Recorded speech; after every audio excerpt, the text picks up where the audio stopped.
चलो भाई let us start with the discussion. कल जो काम किया तो उसमें डाउट्स होंगे, है ना? ठीक,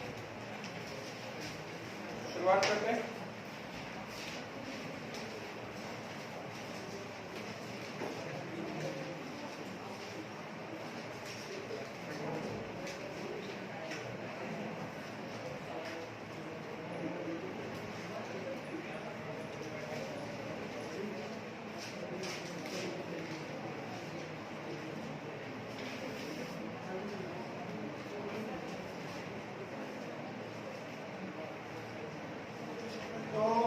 कल मैंने काम दिया था स्टार्टिंग फ्रॉम क्वेश्चन नंबर 13, है ना?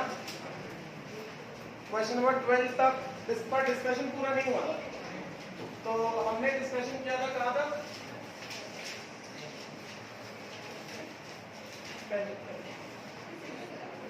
क्वेश्चन नंबर 6 तक हुआ था डिस्कशन। तो उसके बाद से डाउट्स पूछो जरा, क्वेश्चन नंबर 6 के बाद से डाउट्स पूछो। 12 में डाउट है, ठीक है? 12 में एक कंसेप्ट है और उसको तुम लोग लिखने वाले हो एक्सेप्शन में।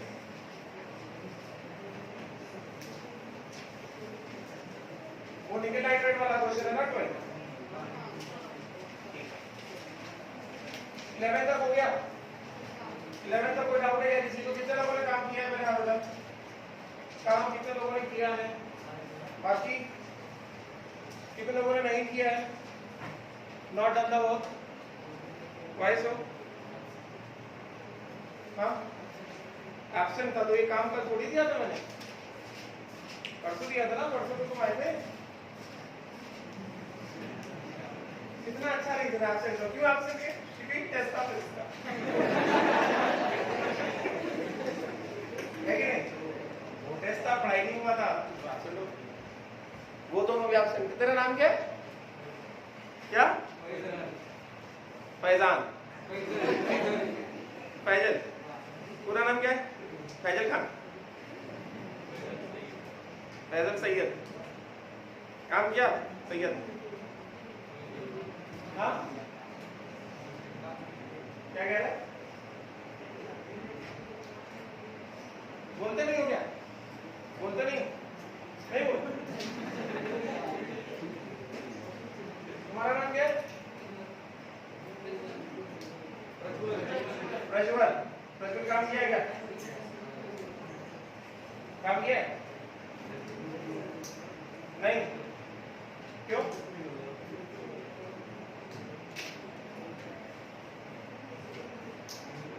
चलो we'll discuss, start the discussion। Question number 11 का कोई डाउट है क्या?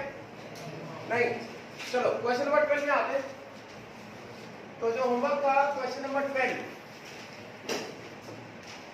क्वेश्चन नंबर 12 में पहले जो मैंने थ्योरी लिखवाया था, जहां पे मैंने तुम्हें लिखवाया था इनर्ट इलेक्ट्रोड, ठीक है? थोड़ा टर्न बैक द पेजेस, जहां पे मैंने तुम्हें लिखवाया था कैथोड के बारे में। कैथोड अगर एक्टिव होगा तो क्या होगा, इनर्ट होगा तो क्या होगा? मैंने तुम्हें लिखवाया था इनर्ट कैथोड पे लिखवाया था। इनर्ट कैथोड पे लिखवाया था तो डिसाइडिंग फैक्टर क्या होगा? डिसाइडिंग फैक्टर होगा इनर्ट रिडक्शन। जहां भी ये चीज लिखवाई थी उस जगह पे आओ जरा, उस जगह पे आओ जहां पे मैंने ये चीज लिखवाई थी। इनर्ट कैथोड पे डिसाइडिंग फैक्टर होगा इनर्ट रिडक्शन, जहां पे मैंने ये चीज लिखवाई थी। मिला क्या? नहीं मिला? मिला क्या? क्या क्या लिखा था? दिखाओ जी, क्या चीज थी?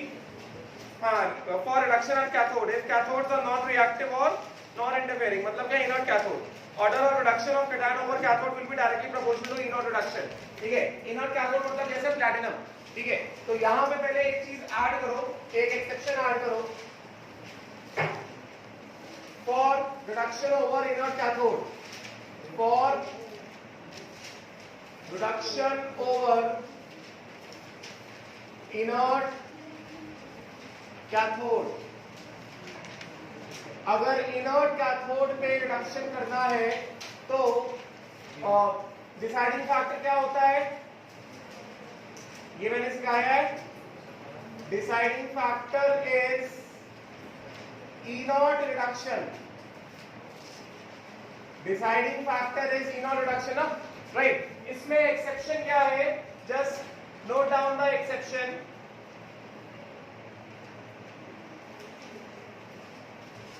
एक्सेप्शन क्या है इसमें, फॉर प्लैटिनम कैथोड, अगर प्लैटिनम कैथोड है एंड कैटायंस कौन कौन से हैं, कैटायंस है निकेल +2 एंड H+। हमें पता है ये जो ऑर्डर में लिखा था, करीना फेंके CD, नीचे सुनो पागल है, ये जो ऑर्डर लिखा था इस वाले ऑर्डर के हिसाब से क्या था, ऐसा डाउन जा रहे तो क्या हो रहा था, ई नॉट ऑक्सीडेशन डिक्रीज हो रहा था, मतलब डाउन जा रहे थे तो ई नॉट रिडक्शन क्या हो रहा था, इंक्रीज हो रहा था। तो अगर डाउन जाने पर ई नॉट रिडक्शन इंक्रीज हो रहा है, इसका मतलब हाइड्रोजन का रिडक्शन पोटेंशियल निकल से ज्यादा, तो it means E naught reduction के हिसाब से प्लैटिनम के सरफेस के ऊपर हाइड्रोजन का रिडक्शन होना चाहिए, निकल का नहीं होना चाहिए, है कि नहीं। E naught reduction E naught H plus से H2 is 0.00 volt, which is more than E naught Ni plus 2 से Ni, which is negative। समझेगा? Getting? मगर जब हम लोग निकेल और H plus की बात करेंगे प्लैटिनम कैथोड के ऊपर, do not consider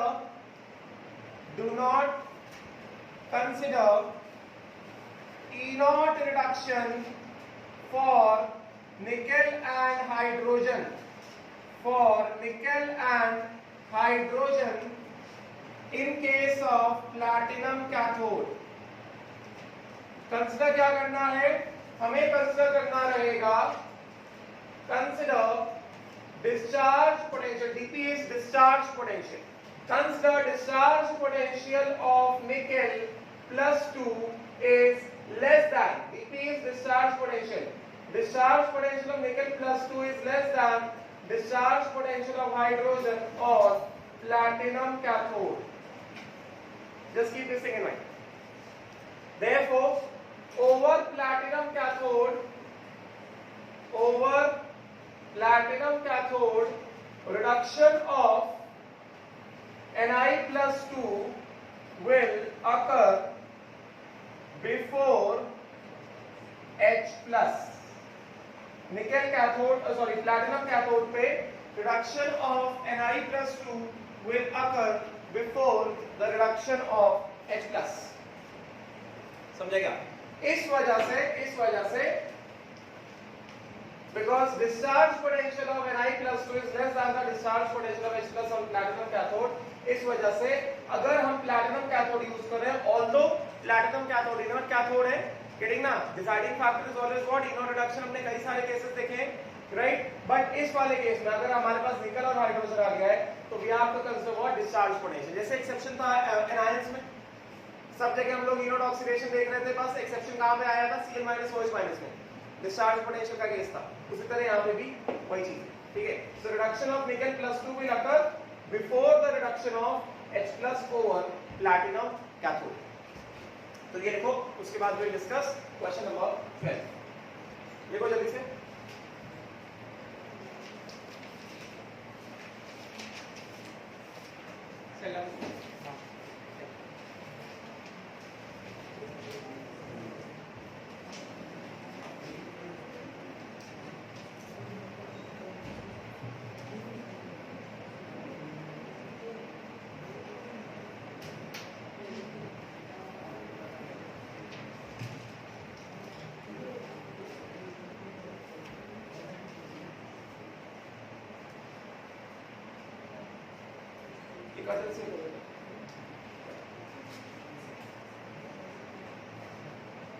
चलिए देखो, then will move on to question number 12। अभी उसके आगे से क्वेश्चंस अच्छे हैं।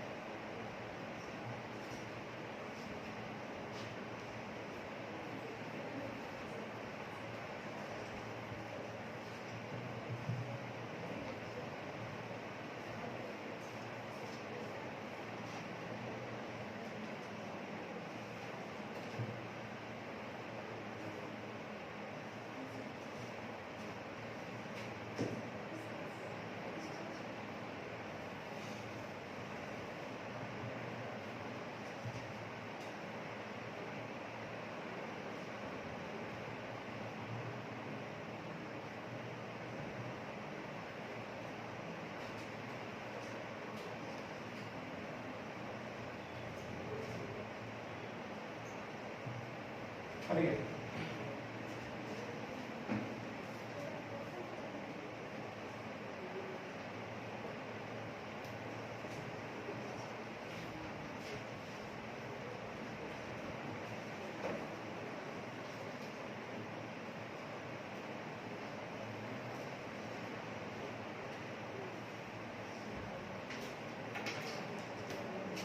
हो गया.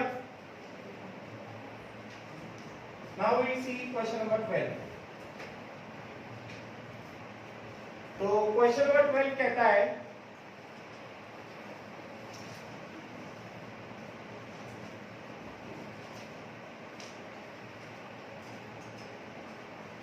डन. लिखे हुआ क्या? सो क्वेश्चन नंबर 12 कहता है कि electrolysis of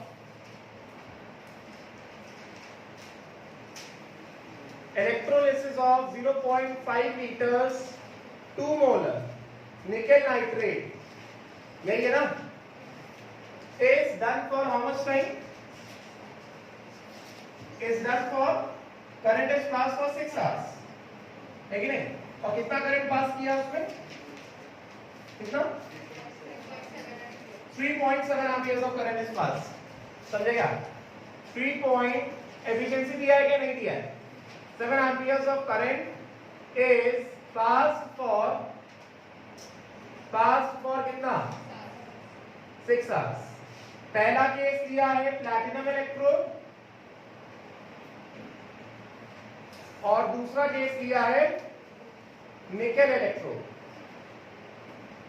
And we have to find out the concentration of nickel nitrate at the end of electrolysis in both the cases. ठीक है, तो यहां पे क्या होगा?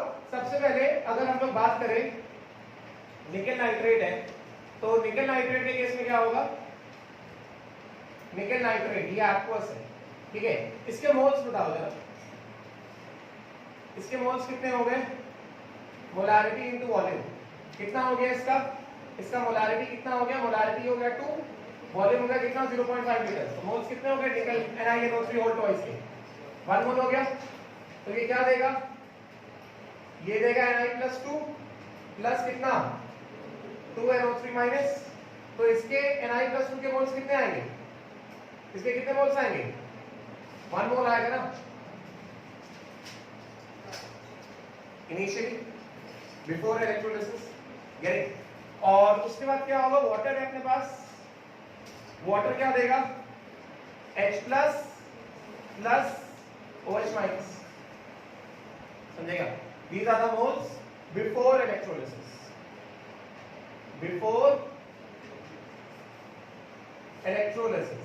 Electrolysis से पहले. ठीक है. Now during electrolysis,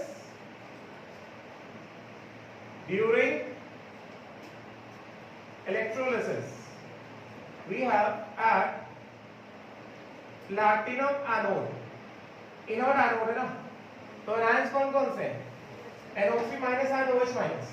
ठीक है, NO3 minus and OH minus. ठीक है, दे रीच व्हाट? एनोड. और एनोड पे अभी क्या होने वाला है? ऑक्सीडेशन ऑफ रिएक्शन होगा. अभी सबको पता है कि इस समय एनोड पे ऑक्सीडेशन ऑफ रिएक्शन किसका होगा? NO3 माइनस और OH माइनस में ऑक्सीडेशन ऑफ रिएक्शन में लगता फॉर OH माइनस. ठीक है, तो ऑक्सीडेशन ऑफ रिएक्शन हो गया किसका? 4OH minus gives what? 2H2O liquid plus O2 gas plus कितना? 4 इलेक्ट्रॉन. यस ना, राइट. एंड एट कैथोड क्या होगा? एट प्लैटिनम कैथोड ये इनर्ट कैथोड है. कैटायंस कौन कौन से हैं?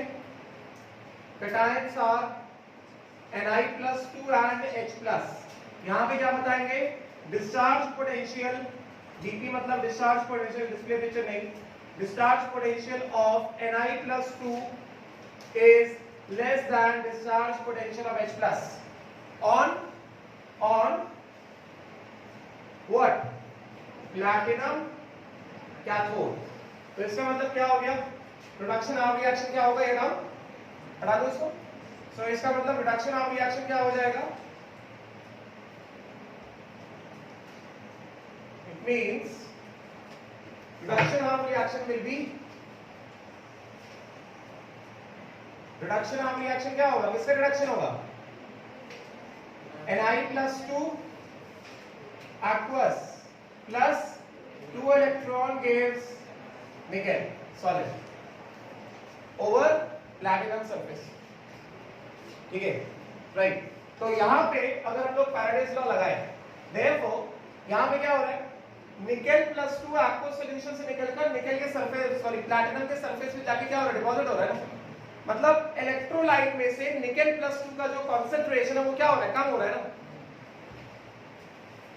जैसे जैसे ये इलेक्ट्रोलिसिस हो रहा है वैसे वैसे निकेल +2 क्या कर रहा है, इलेक्ट्रोलाइट aqueous सॉल्यूशन में से निकल के कहां जा रहा है, प्लैटिनम के इलेक्ट्रोड पे जा रहा है, सॉलिड फॉर्म में डिपॉजिट हो रहा है। मतलब इसका कंसंट्रेशन क्या होता जा रहा है, कम होता जा रहा है ना, कह रही ना। इसका मतलब क्या हुआ, जब ये इलेक्ट्रोलिसिस खत्म होगा तो इलेक्ट्रोलाइट में कंसंट्रेशन ऑफ निकेल +2 क्या हो जाएगा, कम हो जाएगा।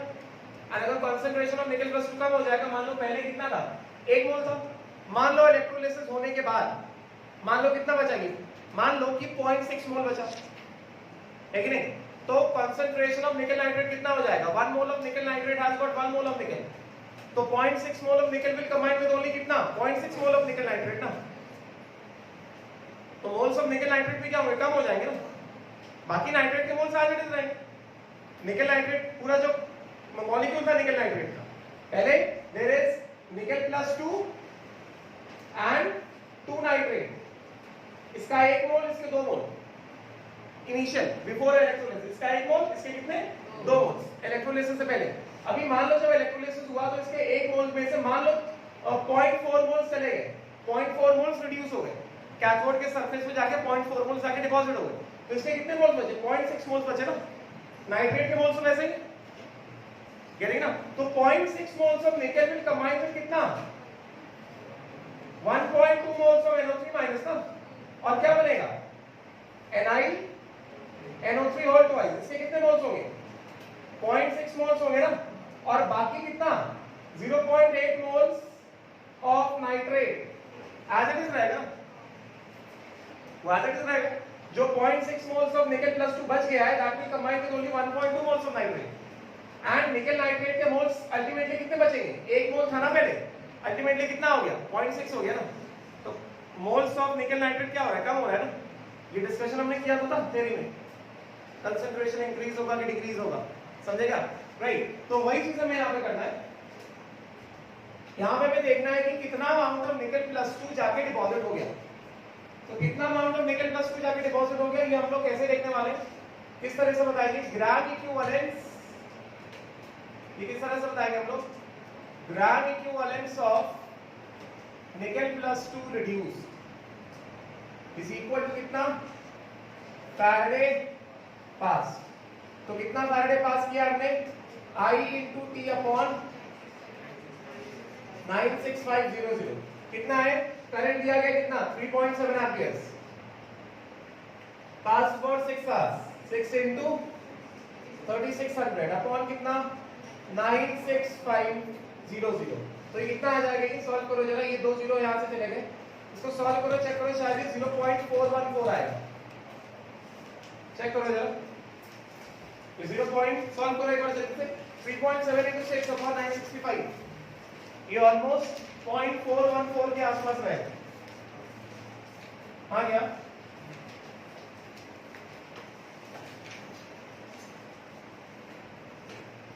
0.414 के आसपास रहेगा। इतना ग्राम इक्विवेलेंट ऑफ निकेल जो है वो रिड्यूस हो गया, Ni+2 में Ni+2 इतना रिड्यूस हो गया, मतलब निकेल सॉलिड में कन्वर्ट हो गया। चेक करो, देखो इतना ही आ रहा है, इतना ही आ रहा है। इसका मतलब क्या होगा, देखो हमारे पास ये जो Ni+2 था, +2 इलेक्ट्रॉन गिव्स कितना, nickel solid, T is equal to 0 पे, मतलब बिफोर इलेक्ट्रोलिसिस कितने मोल्स थे, इसका 1 मोल था ना, इलेक्ट्रोलिसिस से पहले से कितने मोल्स थे, 1 मोल था ना, गरी ना, एंड कुछ टाइम बाद इसका कितना Ni+2 कितना रिड्यूस हो गया है, ग्राम इक्विवेलेंस ऑफ Ni+2 रिड्यूस, ये 0.414 आ रहा है, कितना आ रहा है चेक करो एक बार, मोल्स आ रहा है कि ग्राम इक्विवेलेंस आ रहा है, ग्राम इक्विवेलेंस आ रहा है कि मोल्स आ रहा है, चेक करो इसको एक बार, एक पे इतना टाइम लगा दो तुम लोग सिंपल सा कैलकुलेशन करने में। इसको क्या करोगे, अप्रोक्सीमेशन लेके करो, इसको एक बार अप्रोक्सीमेट करो, ग्राम इक्विवेलेंस कितना हो जाएगा, n factor into moles of Ni+2 reduce, तो n फैक्टर कितना है 2 है ना, into moles of Ni+2 reduce कितना हो गया 3.7 into 6 into 36 upon 96500, तो 2 1 times and 2 3 times, तो moles of Ni+2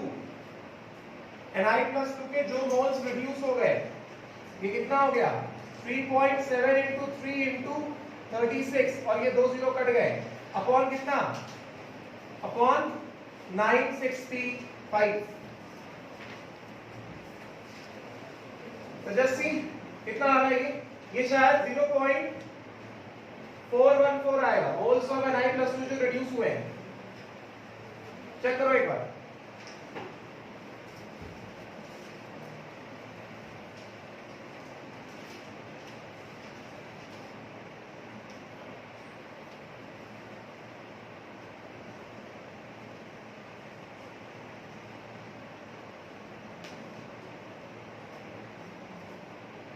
This will be almost 0.414,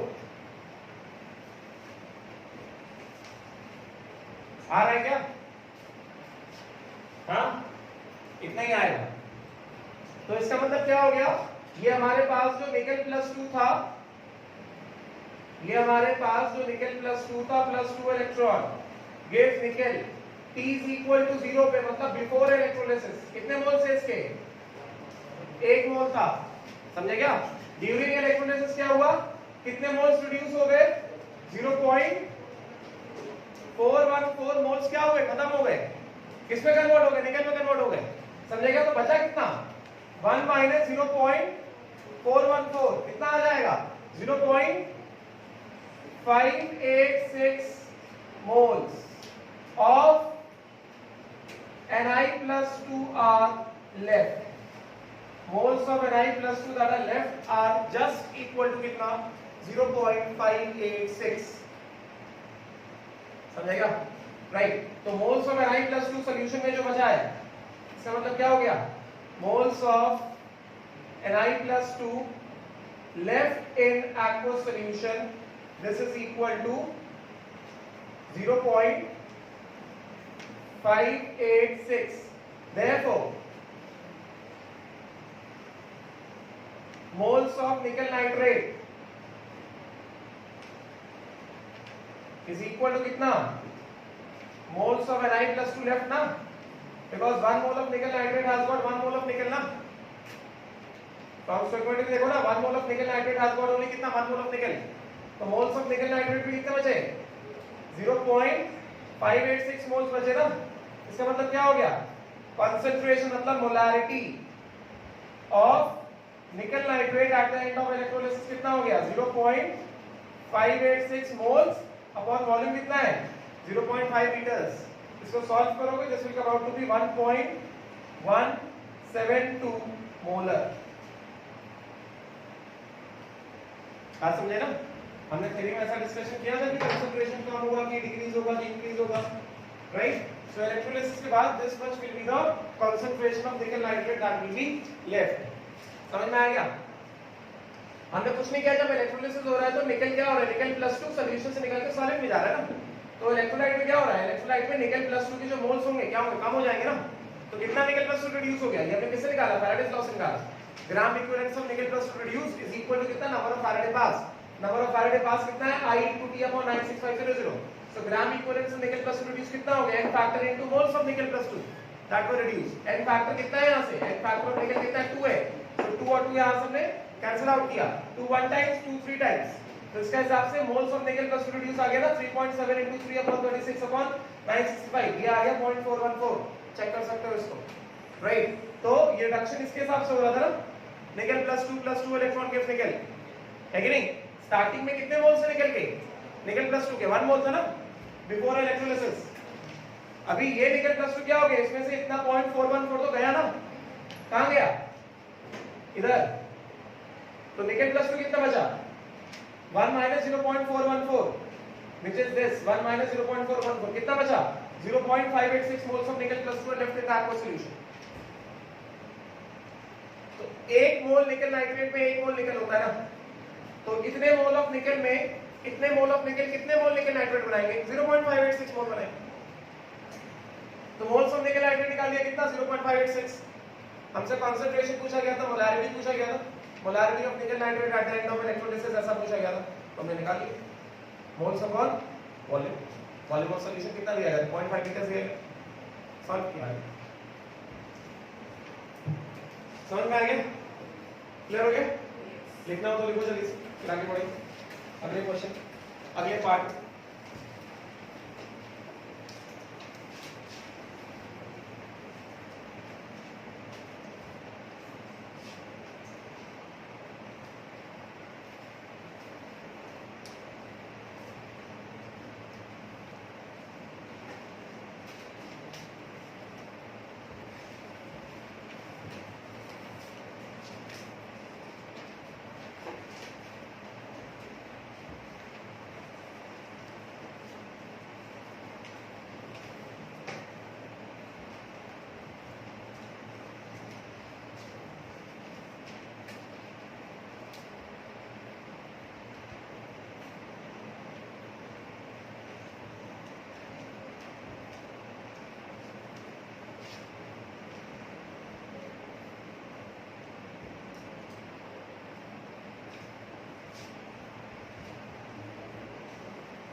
ये सब यार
हो गया?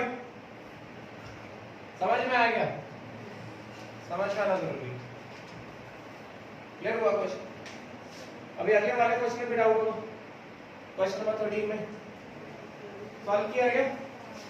क्वेश्चन नंबर 13 में भी डाउट होगा। क्या डाउट नहीं है? किसी को डाउट नहीं क्वेश्चन नंबर 13 में?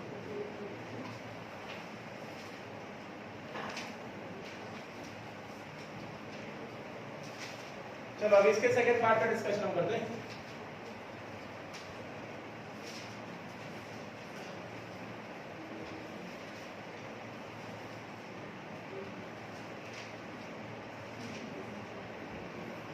Now let us talk about क्या डाउन ये हो गया? ये हो गया? Now let us talk about the second part. Second part क्या कह रहा है कि what will be the concentration of the nickel nitrate solution if nickel electrodes are used? तो ऐसा एग्जांपल तो इस तरह के एग्जांपल हमने क्लास में किया ना डिस्कशन। ड्यूरिंग इलेक्ट्रोलिसिस एट निकल एनोड तो मैंने क्या बताया? ये कैसा है? अटैकिंग इलेक्ट्रोड है ना। This is what? This is attacking electrode ना। तो अगर ये अटैकिंग इलेक्ट्रोड है इसका मतलब यहाँ पे क्या होगा? जब एनायंस पहुंचेंगे क्या होगा? यहाँ पे एनोड पे ऑक्सीडेशन होगा ना। पहले कंपटीशन होने वाला है ना कि पहले कौन ऑक्सीडाइज होगा। तो वो कंपटीशन कर कैसे, हाउ टू डिसाइड कि पहले कौन ऑक्सीडाइज होगा? इनोड ऑक्सीडेशन ना, इनोड ऑक्सीडेशन विल डिसाइड ना, राइट। तो यहाँ पे ऑब्वियस सी बात है, हमें यहाँ पे दिखाई दे रहा है जो मैंने तुमको सीरीज बताया था, करीना फेंके सीडी नीचे सुनो पागल है। तो हाइड्रोजन का इनोड ऑक्सीडेशन मैंने क्या बताया था? H से H प्लस 0.00 बताया था ना। तो डेफिनेटली निकेल का जो ई नोड ऑक्सीडेशन है Na से Na+2 कैसा रहेगा? पॉजिटिव रहेगा ना? यस तो अटैकिंग इलेक्ट्रोड है तो एनायंस कौन कौन से? Anions are OH- and NO3-, so OH- NO3- anode में पहुंचेंगे और एनोड में पहुंचने के बाद कि पहले किसका ऑक्सीडेशन होगा कौन डिसाइड करेगा? ई नोड ऑक्सीडेशन वाले विल डिसाइड। किस तरह से ई नोड ऑक्सीडेशन वाले will decide? E node oxidation of Na से Na+2 is positive, which is more than E node oxidation of OH minus say O2, which is कितना? -1.23, which is more than E node oxidation of NO3 minus. Yes, तो oxidation of reaction क्या होगा? Oxidation of reaction क्या होने वाला है? Oxidation of reaction क्या होगा? निकेल का जो एनोड है, एनोड मटेरियल खुद ऑक्सीडाइज होकर के इलेक्ट्रोलाइट के अंदर आ जाएगा। यही होने वाला है ना, राइट? एंड एट कैथोड क्या होगा? At nickel cathode what will happen? ये कैसा है? अटैकिंग कैथोड है ना, तो जब अटैकिंग कैथोड होगा तो we check for discharge potential. Cations कौन कौन से हैं सॉल्यूशन में? कैटायंस कौन कौन से हैं? एक H+ है और एक क्या है? Na+2 है। Na+2 निकेल नाइट्रेट से आया और Na+2 और कहां से है? एनोड से आया है कि नहीं? तो इसका मतलब क्या हो गया? डिस्चार्ज पोटेंशियल चेक किया जाएगा। निकेल के कैथोड पे सबसे अच्छा डिपॉजिट कौन होगा? निकेल डिपॉजिट होगा ना। तो यहां पे डिसाइडिंग फैक्टर क्या होगा? Discharge potential. Discharge potential of Nickel+2 is less than discharge potential of H+ on nickel surface। Nickel का कैथोड है ना, इसका मतलब क्या हो गया? यहाँ पे रिडक्शन ऑफ रिएक्शन क्या होगा? What will be the reduction of reaction over here?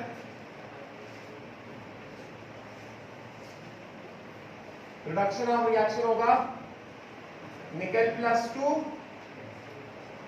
plus 2 electron gives nickel cathode ना, निकेल कैथोड ना। तो ओवरऑल क्या हो गया? ऑक्सीडेशन ऑफ रिएक्शन क्या लिखा हमने? हमने ऑक्सीडेशन ऑफ रिएक्शन लिखा nickel anode gives Nickel+2 +2 electron, और यही जो Nickel+2 है यही कैथोड पे जाके डिपॉजिट हो रहा है। इसका मतलब क्या हो गया? It means overall reaction becomes what? Transfer of nickel from anode to cathode. तो बोलो इस तरह के केसेस में इलेक्ट्रोलाइट में कुछ फर्क पड़ता है क्या? नहीं पड़ेगा ना।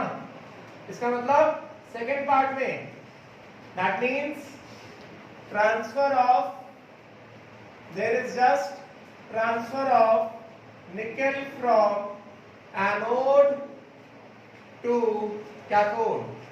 निकेल का ट्रांसफर हुआ है एनोड से cathode, therefore molarity of nickel nitrate in electrolyte remains unchanged।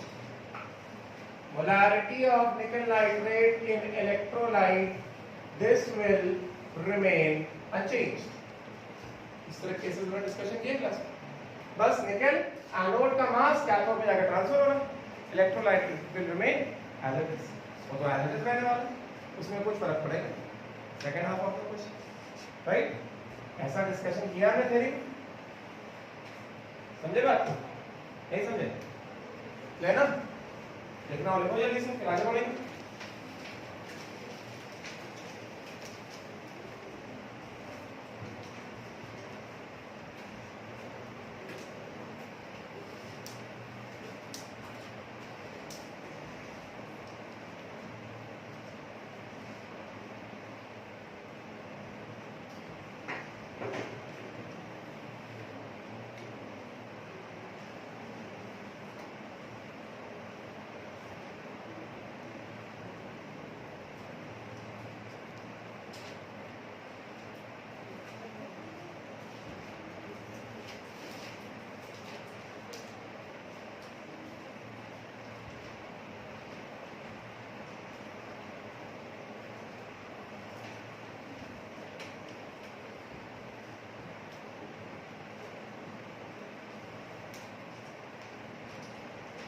Clear हो गया?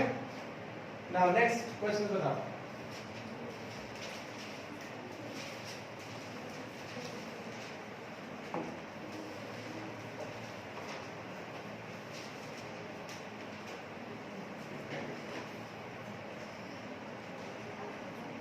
चलो अभी इसी के बेसिस पे पहले सॉल्व करते हैं क्वेश्चन नंबर 14, उसके बाद हम डिस्कशन करने वाले हैं क्वेश्चन नंबर 13 का। First we'll discuss question number 14। Sheet का जो मैंने क्वेश्चन नंबर 14 दिया था, पहले हम लोग उसका डिस्कशन करने वाले हैं। आया नहीं आया देखो ध्यान से, आगे अच्छी बात है, नहीं आया तो देखो मोलारिटी के बारे में पूछा जा रहा है। हो गया ना? क्वेश्चन नंबर 14 क्या कह रहा था? क्वेश्चन नंबर 14 कह रहा था कि अ current of 1.7 amperes is passed through 300 ml of 0.16 molar solution of zinc sulfate for 230 seconds। मतलब इलेक्ट्रोलिसिस किसका हो रहा है? जिंक सल्फेट का हो रहा है, और उसमें करंट पास किया जा रहा है 1.7 एम्पियर्स का। कितने टाइम के लिए? 230 सेकंड्स के लिए। करंट एफिशिएंसी कितना दिया गया है? 90% दिया गया है। ठीक है, find out the molarity of Zn+2 ions after the deposition of zinc. अब यहाँ पे क्वेश्चन खुद कह रहा है कि जिंक का डिपोजिशन हो रहा है, तो यहाँ पे ज्यादा दिमाग नहीं लगाना है कि कौन सा इलेक्ट्रोड है कौन सा इलेक्ट्रोड नहीं है। क्वेश्चन खुद कह रहा है कि यहाँ पे जिंक का डिपोजिशन हो रहा है, समझेगा? तो यहाँ पे स्टार्टिंग में बिफोर इलेक्ट्रोलिसिस की अगर हम बात करें, हमको पूछना है find the molarity of zinc after the find the molarity of Zn+2 ions in the solution after the deposition of zinc. Assume that volume of the solution remains constant during electrolysis। ऐसा कहा जा रहा है। तो definitely before electrolysis यहाँ पे क्या होगा? जिंक सल्फेट होगा ना।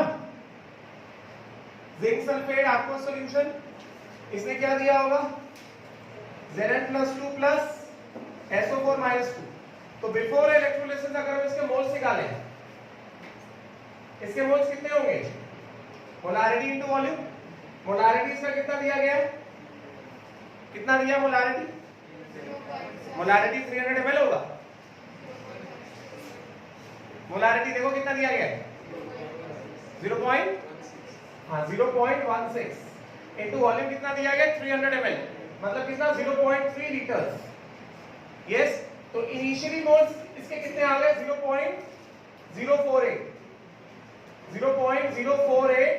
मोल्स, या फिर हम ऐसा बोल दे 48 मिलीमोल्स बोल सकते हैं ना, बता देना। 1 मोल मतलब कितना? 1000 मिलीमोल ना।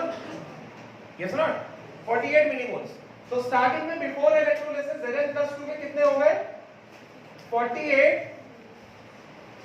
मिलीमोल्स स्टार्टिंग, क्योंकि हमको पूछा जा रहा है we have to find out the concentration of Zn+2 after electrolysis. Yes not? तो अभी क्या होगा? अभी इलेक्ट्रोलिसिस होगा। इलेक्ट्रोलिसिस होगा तो जिंक का डिपोजिशन स्टार्ट होगा। जिंक का डिपोजिशन स्टार्ट कैसे होगा? कैथोड पे क्या बात कर रहे हो तुम?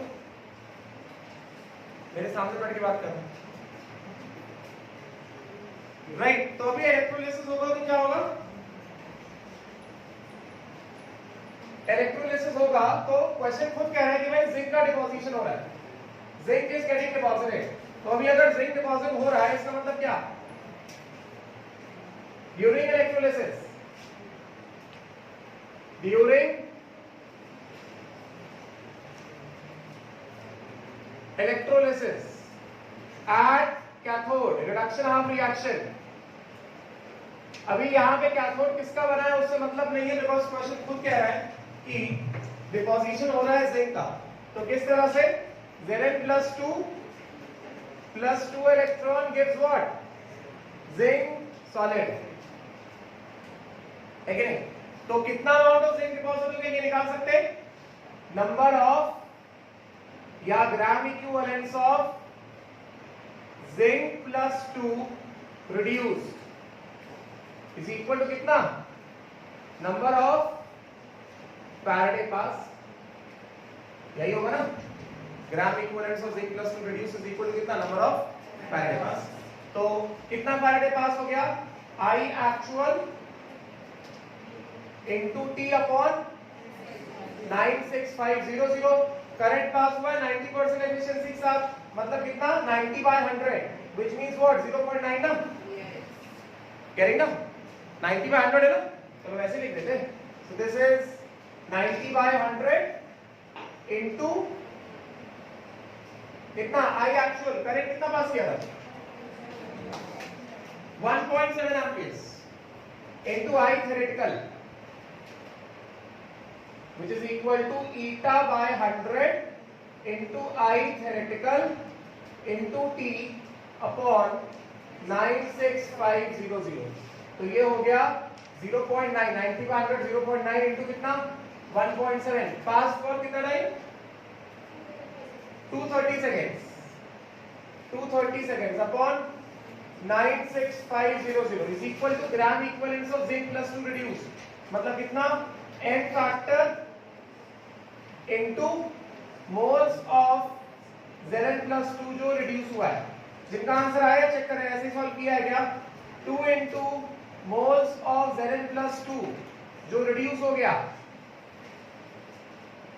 क्या किया जाएगा ये जीरो यहां से कट गया तो यहां से निकाल लें moles of Zn plus 2 which got reduced कितना हो गया 0.9 into 1.7 into 23 upon 965 into कितना 2 है कि नहीं राइट कितना आएगा ये आएगा 1.8 मिलीमोल इसको सॉल्व करोगे ये आएगा 1.8 मिलीमोल मतलब this comes out to be 0.0018 moles मतलब कितना 1.8 मिलीमोल ये समझा ना मोल को मिलीमोल में कैसे कन्वर्ट किया इसको क्या कर दिया 1 मोल is equal to 10 की power 3 millimoles yes not right तो यहीं पे मैं लिख देता हूं मैं यहीं पे लिख देता हूं since 1 mole is equal to 1000 millimoles तो ये हो गया 1.8 मिलीमोल तो अभी क्या पूछ रहा है कि इलेक्ट्रोलिसिस के बाद Zn+2 का कंसंट्रेशन कितना बचा तो हमको यहां पे साफ साफ दिखाई देगा भाई कि that Zn+2 plus 2 electron gives zinc solid तो T is equal to 0 पे कितना था ये 48 मिलीमोल था ना उसके बाद 48 मिलीमोल में से क्या हुआ कितना यूज हो गया 1.8 मिलीमोल रिड्यूस हो गया ना तो कितना बचा 48 माइनस 1.82 आएगा 1.82 मिलीमोल से कैलकुलेशन चेक कर सकते हो तो 48 माइनस कितना दिस इज 1.82 मिलीमोल तो कितना हो गया ये 48 माइनस 1.82 तो 48 माइनस 1 कितना 47 माइनस 0.82 कितना हो गया 46.18 so this comes out to be कितना 46.18 millimole these are the millimoles of Zn+2 left therefore after electrolysis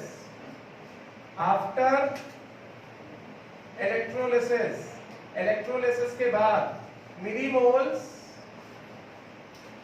of Zn+2 left कितने मिलीमोल्स बचे Zn+2 के 46.18 इसका मतलब क्या हो गया what is the molarity of Zn+2 left molarity of Zn+2 left कितना moles of Zn+2 left upon volume of solution in ml into कितना 1000 तो कितने मोल्स बचे यहां पे कितना हो गया molarity of Zn+2 that is left कितने मोल्स बचे 46.18 मिलीमोल्स बचे तो क्या किया जाएगा 46.18 into 10 की पावर -3 ना ये हुआ ना मोल्स which is कितना 46.18 into 10 की पावर -3 मोल्स इतने मोल्स बचे divided by volume of solution कितना है 300 ml into कितना 1000 तो 10 की पावर -3 और 1000 कैंसिल आउट हो जाएगा, ये हो जाएगा 46.18 upon 300. If we just solve this, this will come out to be almost 0.154 molar. इसको चेक कर सकते हो, समझे क्या? मोलारिटी ऑफ Zn+2 बहुत सिंपल है. इनिशियल मोलारिटी निकाल लो, इनिशियल नंबर ऑफ मोल्स निकाल लो, इलेक्ट्रोलिसिस होगा तो वो रिड्यूस हो जाएगा, मतलब आयन का कंसंट्रेशन क्या हो जाएगा, कम हो जाएगा. तो बचा कितना उसको निकाल लो. एक बार बचा हुआ आयन आ गया, मोल्स आ गया, डिवाइड बाय वॉल्यूम कर दोगे, मोलारिटी आ जाएगी. समझ में आ गया? लॉजिक क्लियर हो रहा है? हाँ, लॉजिक क्लियर हुआ क्या? हमारे पास यहाँ पे इलेक्ट्रोलिसिस पहले Zn+2 के इतने मोल्स थे. अब जब हमने इसका इलेक्ट्रोलिसिस किया है तो Zn+2 क्या हो रहा है, सॉलिड जिंक जो एक्वस सॉल्यूशन में था, ये जो एक्वस सॉल्यूशन में था आयन के फॉर्म में था, ये सॉलिड फॉर्म में कन्वर्ट होने लगा ना, जिंक सॉलिड के फॉर्म में कन्वर्ट होने लगा ना. तो अगर जिंक सॉलिड के फॉर्म में कन्वर्ट होने लगा मतलब कितना जिंक कन्वर्ट हो गया, तो gram equivalent of Zn+2 that got reduced is equal to number of Faraday pass. समझे क्या? सो ग्राम इक्विवेलेंट जितना रिड्यूस हो मतलब क्या है, factor into moles of zinc that got reduced, and number of Faraday pass कितना, I actually into T upon 96500. सो कितना हो गया, eta by 100 into I theoretical into T upon 96500. समझे क्या? राइट. तो इसमें वैल्यूज डाले हमने, तो यहां से आ गया moles of Zn+2 that got reduced. कितने मोल्स आ गए, कितने मिलीमोल्स आ गए. तो इस वाले क्वेश्चन के हिसाब से रिडक्शन हो रहा था ना, स्टार्टिंग में इतने थे, इसमें से कितने मिलीमोल क्या हो गए, रिड्यूस हो गए, किसमें कन्वर्ट हो गए, इसमें कन्वर्ट हो गए. तो बचे कितने, दिस माइनस दिस, इतना Zn+2 बचा है. तो कंसंट्रेशन कितना बचा तो निकाल. बात समझ में आई क्या?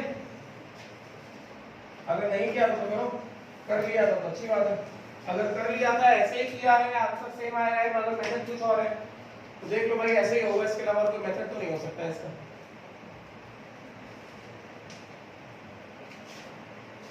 कितने लोगों ने ऐसे ही किया है? किसी ने नहीं किया ऐसे? फिर कैसे किया? कितने लोगों का आंसर आया था 0.154 के आसपास? किसी के नहीं आया था, डाउट था. अभी क्लियर हुआ क्या?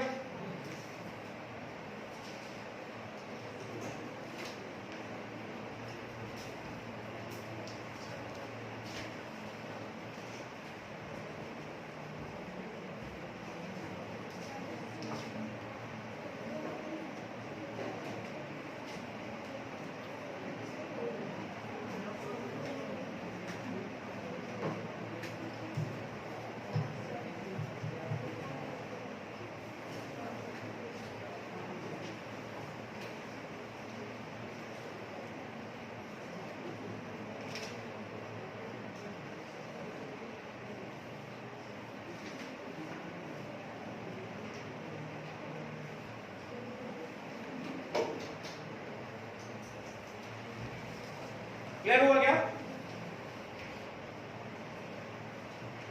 समझ में आ रहा है, नहीं समझ में आ रहा है? इस तरफ सब फॉलो हो रहा है क्या? दिस साइड जल्दी करो. फिर अगला क्वेश्चन, क्वेश्चन नंबर 13 में आएंगे. Question number 13 is the next question. कुछ लिख नहीं रहे हो? हो गया? हाँ, क्या कह रहा? मेरे साथ लिख लिया.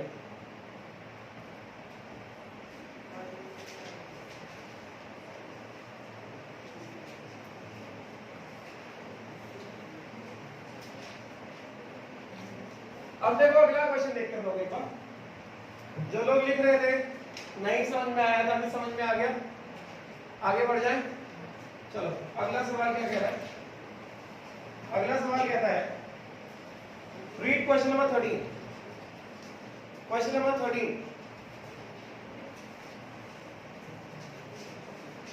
Question number 13. क्वेश्चन नंबर 13 क्या है? मैंने कहा था शीट का ऐसा पीडीएफ निकाल के लाना है, प्रिंट निकाल के लाना है, ऐसा कुछ नहीं कहा था. तो क्वेश्चन कहा तो था मैंने. तो क्वेश्चन नंबर 13 है. क्वेश्चन 13 क्या कह रहा है? क्वेश्चन 13 कहता है कि कि an acidic solution, क्वेश्चन 13 के इसमें डाउट होगा, an acidic solution of copper plus 2 salt containing या having 0.4 grams of copper plus 2 is electrolyzed until all copper gets deposited. Until all copper gets deposited. उसके बाद electrolysis, एक बार पूरा copper deposit हो गया उसके बाद electrolysis is carried out for 7 more minutes. एक बार पूरा कॉपर डिपॉजिट हो गया उसके बाद 7 मिनट तक और किया electrolysis. Electrolysis is carried out for 7 more minutes and current passed is equal to कितना 1.2 amperes.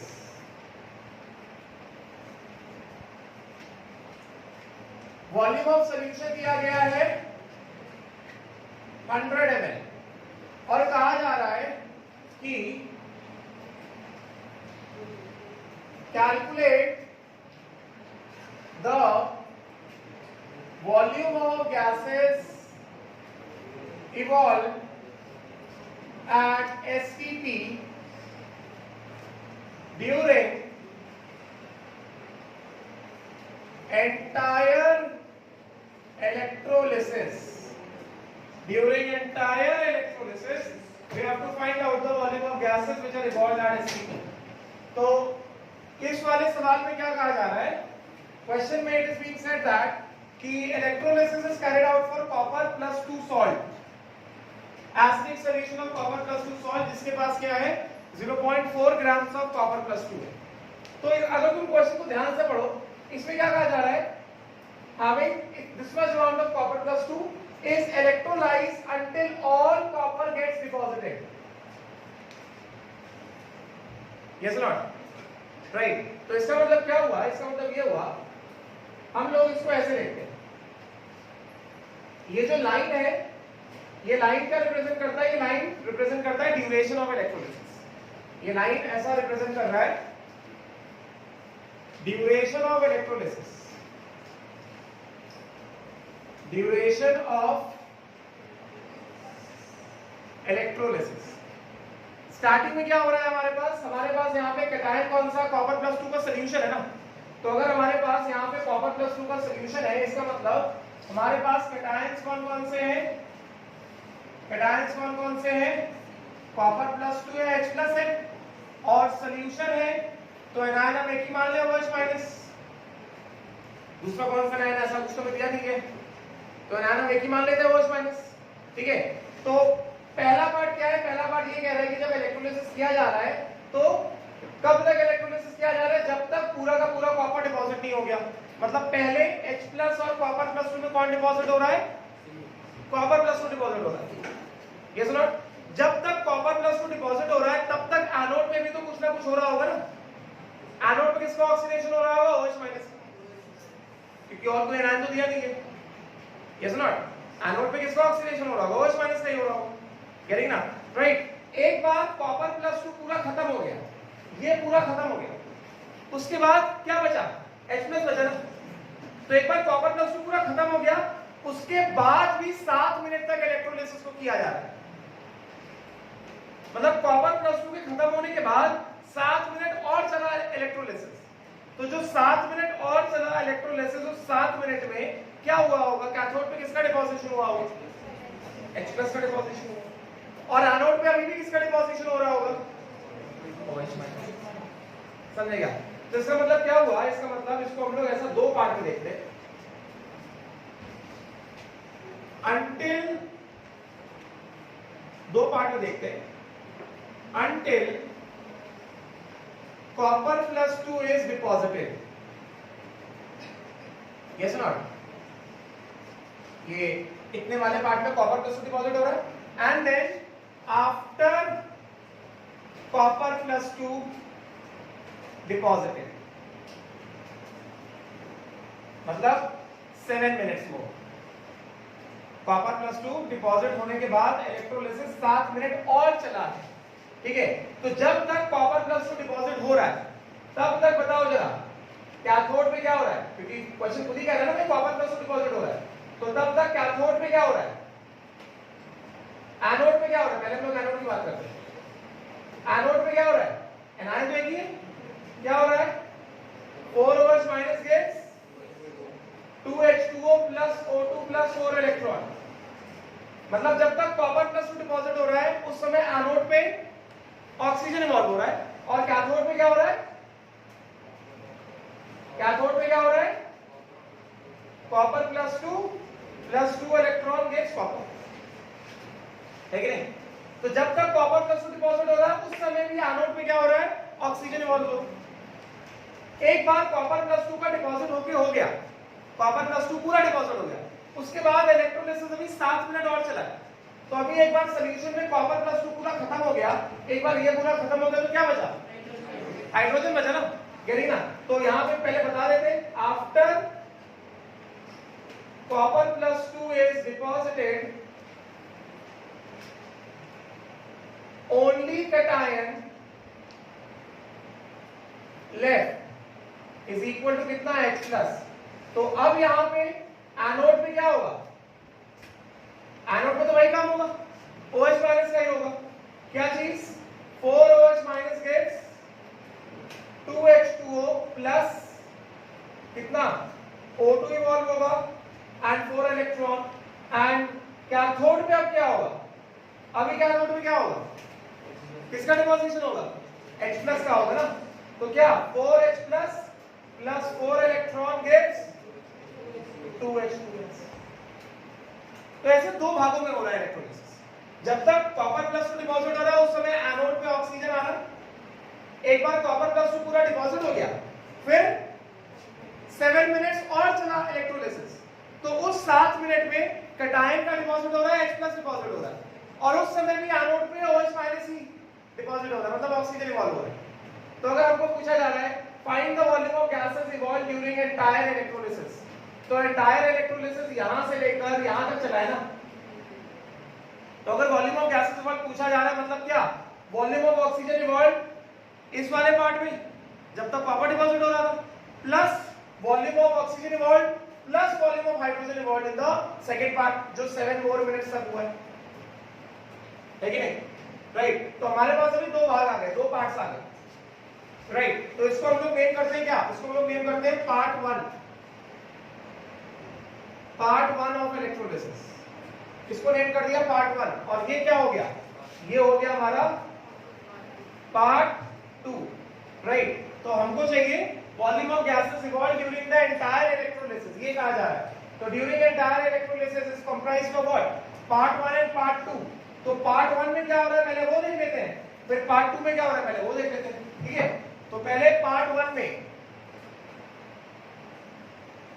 हमको वॉल्यूम ऑफ गैस में इंटरेस्ट है, तो इसका मतलब क्या, पार्ट 1 में फैराडेज लॉ लगा दें, gram equivalent of oxygen evolve is equal to कितना, gram equivalent of copper plus 2 reduce. Part 1 के लिए फैराडेज का कुछ नहीं दिया गया, पार्ट 1 के लिए कितना फैराडे पास किया ऐसा कुछ नहीं दिया गया। तो हमें क्या दिया गया, कॉपर प्लस 2 कितना डिपॉजिट हुआ ये दिया गया। तो इसके हिसाब से ग्राम मोलर मास ऑफ कॉपर होता है 63.5, एन फैक्टर ऑफ कॉपर हो गया 2, तो इक्विवेलेंट मास ऑफ कॉपर कितना हो गया 63.5 by 2। तो gram equivalence of oxygen evolve is equal to gram equivalence of copper reduce.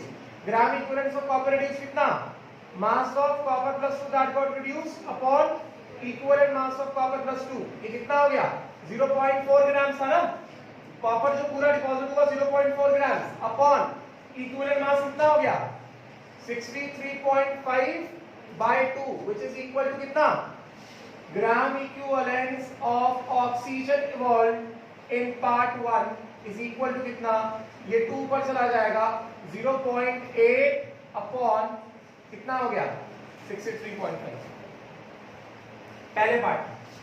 These are the gram equivalents of oxygen involved in part 1, है कि नहीं? यही होगा ना, राइट? फिर पार्ट 2 में क्या होगा? पार्ट 2 में भी दिया गया करंट, टाइम दिया गया, करंट कितना दिया गया है? 1.2 एम्पियर्स, राइट? सो पार्ट 2 में क्या करने वाले हम लोग? सीधा सीधा करेंगे नंबर ऑफ फैराडे पास, यहां पे करते हैं number of Faraday pass is equal to gram equivalent of hydrogen is equal to gram equivalent of oxygen in part 2। यहां पे कितने फैराडे पास हुए? I into T upon 96500। I कितना दिया गया है? 1.2। टाइम कितना दिया गया है? 7 इंटू 60 बिकॉज 7 मिनट्स है, upon 96500। Yes not? This is equal to कितना? ग्राम इक्विवेलेंट ऑफ हाइड्रोजन, इसको ऐसे लिखते हैं volume of hydrogen upon equivalent volume of hydrogen. हमसे एसटीपी में पूछ रहा है ना, तो एन फैक्टर ऑफ हाइड्रोजन कितना है? एन नहीं, 2 मोल्स ऑफ हाइड्रोजन को 4 मोल्स इलेक्ट्रॉन, तो एन फैक्टर ऑफ हाइड्रोजन कितना आ गया? 2 आ गया ना। And n factor of oxygen कितना आ गया? 4 आ गया। तो अगर कहा जाए equivalent volume of hydrogen at STP कितना होगा? मोलर वॉल्यूम 22.4/2 कितना हो गया? 11.2 लीटर्स। एंड अगर कहा जाए equivalent volume of oxygen, equivalent volume of oxygen at STP कितना? मोलर वॉल्यूम 22.4/n फैक्टर 4 कितना? 5.6 लीटर्स। Yes not? तो इसको हम लोग ऐसा इक्वेट कर सकते हैं, volume of oxygen upon equivalent volume of oxygen कितना? 5.6। This is volume of oxygen evolved in part 1, 5.6 litres. कर सकते हैं ऐसे, volume of oxygen evolved in part 1। And ये कितना हो जाएगा? ग्राम इक्विवेलेंट ऑफ हाइड्रोजन कितना? Volume of hydrogen upon equivalent volume 11.2 litres is equal to volume of oxygen evolved in part 2 upon equivalent volume of oxygen 5.6 liters. Yes or not? Right? तो अभी क्या हमको क्या पूछा गया है? हमको पूछा गया है we have to find out the total volume of gases. Total volume of gases is equal to कितना? Volume of hydrogen plus volume of oxygen in part 1 plus volume of oxygen in part 2. Volume of hydrogen in part 1 कितना आ गया? ये है ना, volume of hydrogen कितना हो जाएगा? 11.2 इनटू दिस, यही हो जाएगा। मतलब कितना? 1.2 into 7 into 60 upon 96500 into 11.2 litres plus कितना? Volume of oxygen in part 1, volume of oxygen in part 1 कितना हो गया? 0.8 अपॉन 63.5 इनटू 5.6, ये हो गया 0.8 अपॉन 63.5 इनटू कितना? 5.6 लीटर्स, ये भी लीटर्स, ये भी litres. And volume of oxygen evolved in part 2 कितना हो गया? दिस इज इक्वल टू कितना? दिस। सो कितना हो गया? 1.2 into 7 into 60 upon 96500 into 5.6 litres. सब लीटर्स में ml में कन्वर्ट कर दो, क्योंकि हमें दिख रहा है नीचे बहुत बड़ा क्वांटिटी है 96500, तो लीटर्स के बजाय इनको पूरा ml में कन्वर्ट कर दोगे तो आंसर एक ठीक ठाक वैल्यू आ जाएगा। ऐसे करना है, आंसर तो आ ही जाएगा। मेथड क्या था? मेथड मैंने यहाँ पे उसके बाद तो पूरा कैलकुलेशन है। ये मेथड है, इधर लॉजिक है। जब तक कॉपर प्लस 2 डिपॉजिट हो रहा है, उस कॉपर प्लस 2 डिपॉजिट होने के 7 मिनट बाद और इलेक्ट्रोलिसिस चला। तो जब तक कॉपर प्लस 2 डिपॉजिट हो रहा है तो अभी भी एनोड पे ऑक्सीजन, एंड 7 मिनट बाद और चला इलेक्ट्रोलिसिस, उस समय भी एनोड पे ऑक्सीजन है मगर कैथोड पे हाइड्रोजन आ गया। तो इधर पे लॉजिक है, उसके बाद तो पूरा कैलकुलेशन। क्लियर हो गया? हाँ, आंसर देखो कितना आ गया। एमएल में निकालो answer, find out the answer in ML. Answer in ML निकालो। ये वाला क्वेश्चन सॉल्व नहीं हुआ होगा, मुझे पता डाउट रहा होगा, इसलिए मैंने एक्सप्लेन किया इसको।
क्या कह रहा? 10.5 ml आ रहा फाइनल आंसर? नहीं 10.5 नहीं आएगा, 158.3 आएगा। Final answer is 158.3 ml। Total volume of gases is final answer is 158.29 ml के आसपास आएगा। तो अप्रोक्सीमेटली ये है 158.3 ml। This is the final answer. Total volume of gases which are evolved.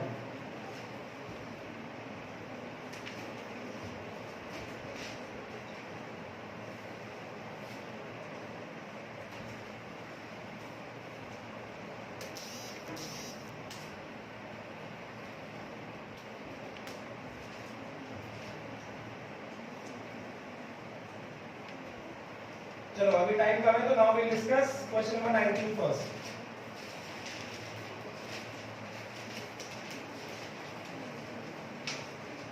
Question नंबर 18 तो मैंने क्लास में कर दिया था ना डिस्कस, H2SO4 वाला पूरा एक्सप्लेन किया था। Now first will discuss question number 19। उसमें डाउट होगा 12% कैडमियम मर्क्यूरी अमलगम के बारे में बात कर रहे हैं। ये करो जल्दी से, then we move on to question number 19।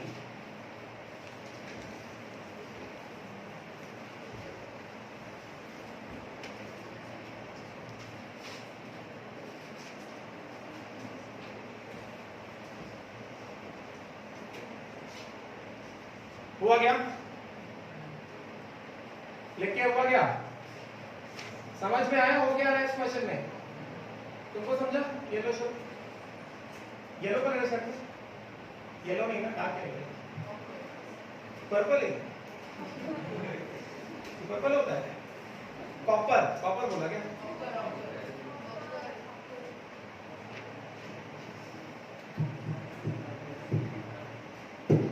चलो समझ में आया क्या? डाउट है? नहीं? पक्का? आगे बढ़े? हाँ मुझे बाय करना है।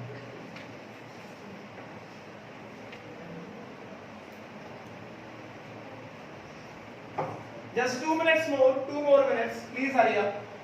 ये सब लीटर्स में है, इसको फाइनल आंसर मैंने ml में लिखा है। 158.3 ml आएगा फाइनल आंसर।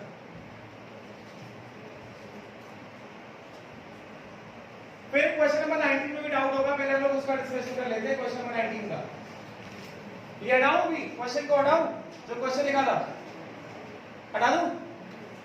समझ में आया? क्लैरिटी हो रहा है फैराडेज लॉ का?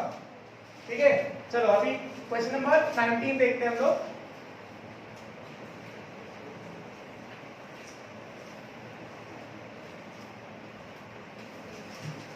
So let us see question number 19. Question number 19 देखो क्या कहा जा रहा है? Cadmium amalgam. We all know what amalgam is. Alloy of metal with mercury is known as amalgam, right? तो उसमें कहा जा रहा है cadmium amalgam is prepared by electrolysis of a solution of CrCl2 using mercury cathode. मतलब mercury cathode use कर रहे हैं और mercury cathode यूज करने पर क्या बन गया? cadmium alloy बन गया। इसका मतलब क्या हुआ? मरकरी कैथोड में किसका रिडक्शन हुआ होगा? कैडमियम का हुआ होगा। यस और नो?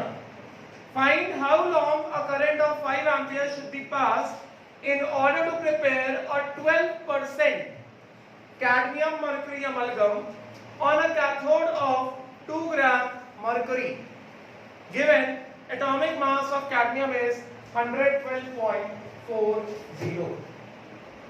तो ये क्वेश्चन क्या कह रहा है? ये क्वेश्चन कह रहा है कि रिडक्शन ऑफ रिएक्शन क्या हो रहा है? क्वेश्चन लिख दूं क्या? क्वेश्चन है सबके पास? है ना सबके पास? राइट? तो क्वेश्चन क्या कह रहा है? क्वेश्चन नंबर 19 है शीट का। At reduction of reaction taking place at mercury cathode, reduction of reaction which is taking place at mercury cathode। तो mercury cathode में क्या रिएक्शन हो रहा है? mercury cathode में रिएक्शन हो रहा है cadmium plus 2 electron gives cadmium and this cadmium forms, ये जो cadmium है क्या फॉर्म कर रहा है?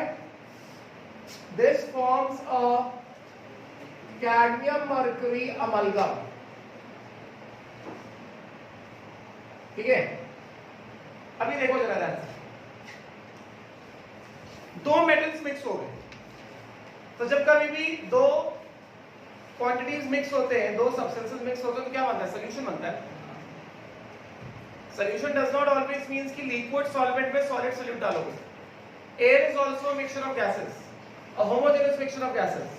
Air is also solution, solution of gas in gases. Alloys जो होते हैं वो भी क्या होते हैं? सॉल्यूशन होते हैं। Those are solid solid solution. Alloys होते हैं ना, ब्रास, ब्रॉन्ज, अमलगम्स, है कि नहीं, मैग्नीशियम, ड्यूरेलुमिन, सब अलॉयज होते हैं ना। तो अलॉयज भी जो होते हैं वो क्या होते हैं? वो सॉल्यूशन ही होते हैं। एक मेटल के साथ दूसरे मेटल को मिक्स किया, तो जो मेटल लार्ज अमाउंट में वो सॉल्वेंट मेटल हो गया, जो लेस अमाउंट में वो क्या होगा? सॉल्यूट मेटल हो गया। तो यहां पे जो अमलगम बन रहा है ये भी क्या? सॉल्यूशन है, ठीक है। और तुमने मोल कांसेप्ट में, स्टोइकियोमेट्री में तुमने परसेंटेज मास पे मास पढ़ा हुआ है। परसेंटेज मास पे मास मतलब क्या होता है?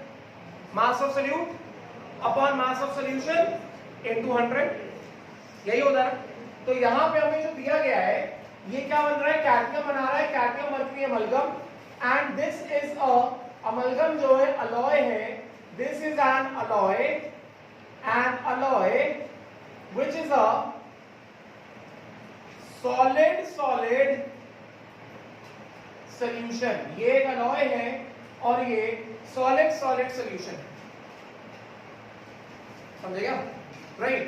एंड इस सॉलिड सॉलिड सॉल्यूशन में हमें गिवन क्या है? गिवन है कि कैडमियम मर्करी अमलगम जो है, कैडमियम मर्करी अमलगम जो है, this is 12% mass by mass.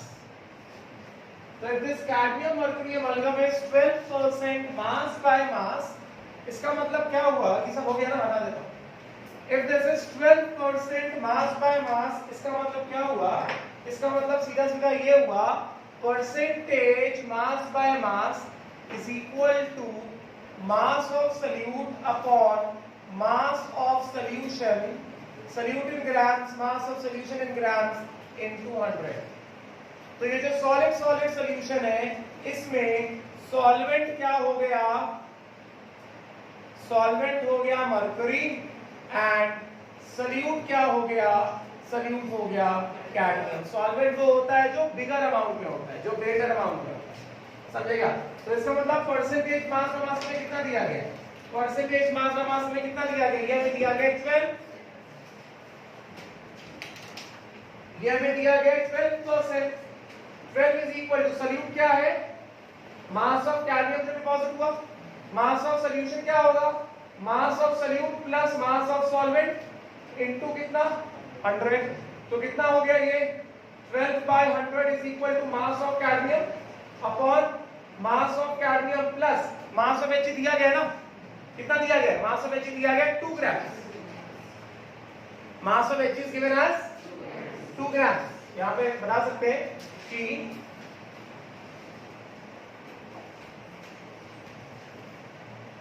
mass of Hg is equal to 2 grams. This is given. 2 grams of Hg दिया गया, तो ये कितना हो गया? 2 grams हो गया। क्वेश्चन है सबके पास कि नहीं है? ठीक है ना। तो mass of Hg में 2 grams दिया गया, तो यहां से क्या कर सकते हैं? mass of cadmium निकाल लें। mass of cadmium आ जाएगा तो पता चलेगा कितना gram equivalent of cadmium deposit हो रहा है। Yes or not? So कितना हो गया यहां से ये? This becomes 100 times of mass of cadmium is equal to 12 times of mass of cadmium plus 24। तो यहां से कितना आ गया? इसको इधर लेके गए, कितना हो गया? 88 times of mass of cadmium is equal to कितना? 24। तो mass of cadmium जो डिपॉजिट हुआ कितना हो गया? ये आ गया हमारे पास 24 अपॉन कितना? 88 ग्राम। क्लियर ना? 4 से कैंसिल आउट हो जाएगा, 8 से कैंसिल आउट हो जाएगा। 8 3 टाइम्स अपॉन 8 11 टाइम्स। तो मास ऑफ कैडमियम जो डिपॉजिट हुआ कितना हो गया है? 3/11 ग्राम से कैडमियम डिपॉजिट हुआ। अभी उसके बाद क्वेश्चन कह रहा है, क्वेश्चन कहता है कि find how long a current of 5 ampere should be passed in order to prepare 12% cadmium mercury amalgam on 2 gram mercury cathode. Atomic mass of cadmium is 112.40. अगर अगली बार मोड़ा ना कल क्लास में नहीं बैठेगा. Now अभी क्या कहा जा रहा है? हमको कहा जा रहा है कि for how long the current should be passed to prepare this 12% of cadmium mercury amalgam. तो इस 12% cadmium mercury amalgam को बनाने में कितना cadmium डिपॉजिट होना चाहिए? 3/11 grams of cadmium जो है डिपॉजिट होना चाहिए. तो अभी क्या करेंगे हम लोग? सीधे सीधे क्या लगा दें? फैराडेज लॉ लगा दें. Number of Faraday pass is equal to कितना? Gram equivalence of cadmium deposited. तो कितना फैराडे पास हो गया? I into T अपॉन 96500 is equal to gram equivalence of cadmium deposited. मतलब क्या? Mass of cadmium upon equivalent mass of cadmium. Molar mass of cadmium हमें दिया गया है. यहां पे बता सकते हैं कि इक्विवेलेंट मास ऑफ कैडमियम क्या होगा? Molar mass of cadmium by n factor. n factor यहां से क्या दिख रहा है? n फैक्टर ऑफ कैडमियम यहां से दिख रहा है 2, which is कितना? 112.4 by 2, which is 56.2 grams. तो ये कितना आ गया? I into T upon 96500 is equal to mass of cadmium. कितना है ये? 3/11 divided by equivalent mass of cadmium कितना हो गया? 56.2. तो करंट हमें कितना दिया गया है? 5 एम्पियर दिया गया है. तो ये हो गया कितना? 5 into टाइम. टाइम हमें चाहिए upon 96500 is equal to 3 upon 11 into 56.2. This implies time कितना हो गया? 3 into 96500 upon 11 into 56.2 into 5. So this will give you time in seconds. देखो कितना आ रही. इसमें डाउट रहा होगा 12% का क्या मतलब है वो नहीं समझा होगा.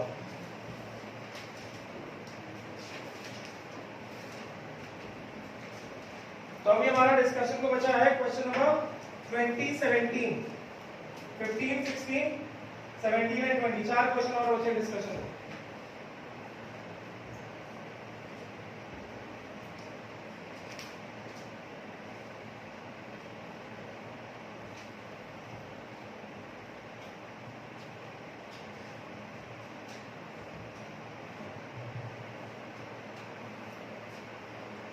समझ में आया ना? 12%. हाँ, फॉन्ट साइज बड़ा कर दूं. हाँ, कहाँ पे 3 कैसे आया? ये 3 कैसे आया? 3/11 है ना मास of cadmium. Mass of cadmium कितना? 3/11. इक्विवेलेंट मास ऑफ CD कितना? 56.2. ये निकाला मास ऑफ कैडमियम. 24/88. 8 से काट दो. 3/11.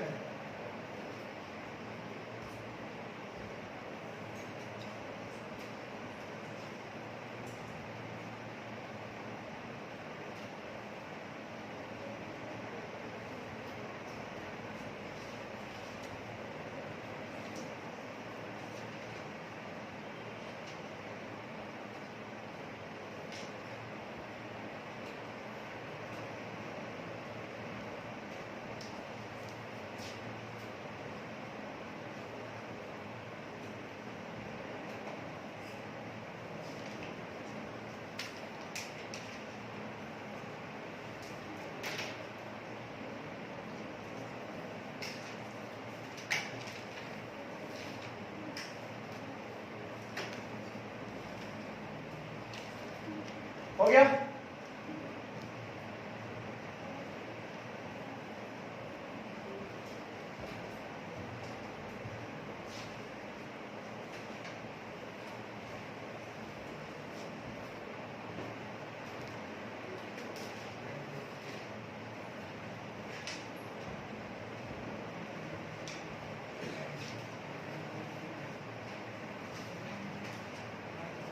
तो बचे हुए क्वेश्चंस. हाँ, कितना आंसर आ रहा है? 96, 93.75 के आसपास रहेगा. 93.75 सेकेंड्स तक करंट पास करो to prepare 12% mass by mass cadmium mercury amalgam of electrode. ठीक है, तो कल हम लोग बचे हुए क्वेश्चंस का डिस्कशन करेंगे। कल मैं होमवर्क दूंगा किससे, बुकलेट से। मैं बुकलेट आज अपलोड कर दूंगा ग्रुप पे। ठीक है, इलेक्ट्रो के क्वेश्चन, फैराडेज लॉ, इलेक्ट्रोलिसिस और फैराडेज लॉ के क्वेश्चंस। ठीक है, फिर स्टॉप है। Thank you.